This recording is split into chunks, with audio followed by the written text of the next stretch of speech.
നിങ്ങളുടെ favourite shows ഇനി ഒരിക്കലും മിസ്സാവില്ല. ഇപ്പോൾ C5 കാണും നിങ്ങളുടെ ഫേവറേറ്റ് ഷോസ് തികച്ചും സൗജന്യമായി. അച്ഛാ, ഞങ്ങളുടെ കുഞ്ഞിന്റെ പേരിൽ സ്വത്ത് എഴുതുന്ന കാര്യം അതൊന്നുകൂടി ആലോചിച്ചിട്ട് പോരെ? ഇനി എന്താ ആലോചിക്കാൻ? എല്ലാം തീരുമാനിച്ചതല്ലേ? അമ്മ ഒന്ന് ഓർത്തു നോക്കിയേ.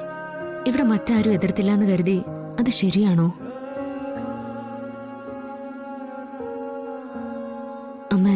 അമ്മയെങ്കിലും ഇതിനൊരു ഫൈനൽ തീരുമാനം ഉണ്ടാക്കണം. ശ്യാമേ, ഞാനും അനന്തേട്ടനും ശരിക്കും ആലോചിച്ചെടുത്ത തീരുമാനം തന്നെയായത്. അതങ്ങനെ തന്നെ നടക്കും. ഒന്നും മണ്ടൻ തീരുമാനമല്ല. ഈ കുടുംബത്തിലെ എല്ലാവരുടെയും രക്ഷയ്ക്കാം. അത് മാത്രം മനസ്സിലാക്കിയാൽ മതി. കേട്ടല്ലോ? ഇനി ഇതേപ്പറ്റി ഒരു ചർച്ച വേണ്ട.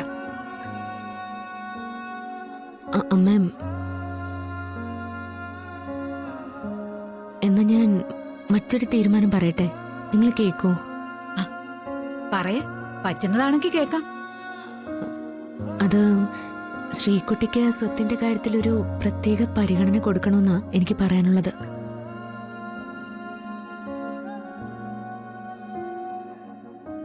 അത് ശരിയാ.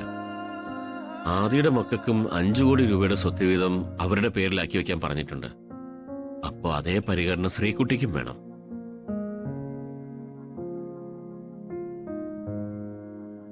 അല്ല മാം, അമ്മൊന്നും പറഞ്ഞില്ല. എന്തായാലും ശ്യാമ ഇത് ഓർമ്മിപ്പിച്ചത് നന്നായി. ശ്രീകുട്ടിക്കും സ്വത്തിന്റെ കാര്യത്തിൽ പ്രത്യേക പരിഗണന കൊടുക്കേണ്ടതാ. അന്തേട്ടാ, അപ്പൊ അങ്ങനെ തീരുമാനിക്കല്ലേ? അത് ഏറ്റവും നല്ല കാര്യമെന്ന് ഞാൻ പറയും. എന്നാ ഇക്കാര്യം അഡ്വക്കേറ്റിനെ വിളിച്ച് അനന്തേട്ടൻ പറയോ അതോ ഞാൻ പറയണോ? അഡ്വക്കേറ്റിനെ ഞാൻ അറിയിച്ചോളാം. അച്ഛാ, എന്താ മോളെ? ഒരു കാര്യം കൂടി.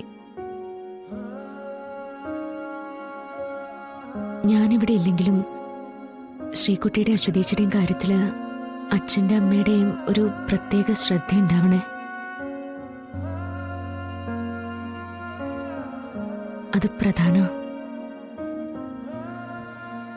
എന്താ ഇപ്പൊ എങ്ങനെ പറയാൻ? ഐശ്വര്യ മോളെ ഞാൻ ഉപദ്രവിച്ചു. ശ്യാമേ, ഐശ്വര്യ ശ്രീകുട്ടി അങ്ങനെ എന്തെങ്കിലും ചെയ്തോ?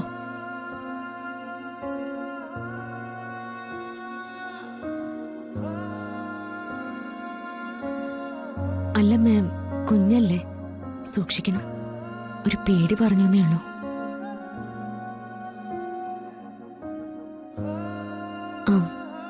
എന്നാ ശരി. ശരി.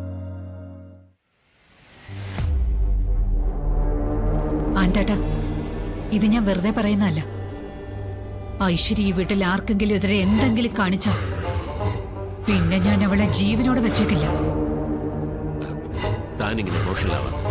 എല്ലാത്തിനും വഴിയുണ്ടെന്നേ, നമുക്ക് നോക്കാം.